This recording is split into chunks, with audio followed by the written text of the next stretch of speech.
Protesta ka me vazhdu deri në rrjedhjen e mjeteve financiare nëpër xhirllogaritë e trafikut urban.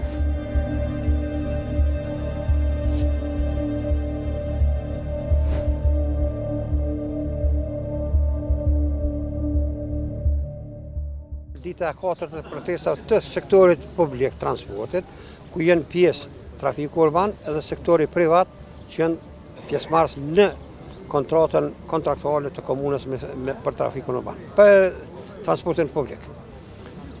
Sot është pra dita e 4 që po protestojmë, sot besoj, edhe po dojna me besu, po shpresojna se kryetari i komunës e ka thirrur seancën e asamblesë komunale në orën 3, edhe në atë asamble do të bëhet miratimi, do të nxjerrët një vendim ku do të dërkohet mbrapa prej këtu, do të dërkohet Ministrinë e Financave, dërgimi i ai vendimi, edhe në atë vendim do të bëhet bartja e të hyrave të anaka për vitin 2024, vlera është 28 milion euro prej Ministrisë për Komunën e Prishtinës. Besojmë se mbrapa komuna do të shlyejë obligimet ndaj fornitorëve të kontratës së transportit publik, ku pjesë e saj na jemi edhe na.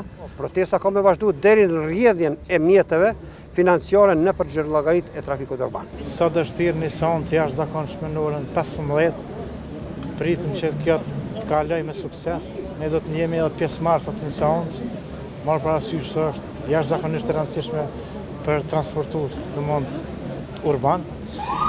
Protestën na duhet me vazhdu sepse edhe nëse miratohet, mjetet nuk dalin, nuk alokohen në komunë dhe direkt dëmon tek operatorët.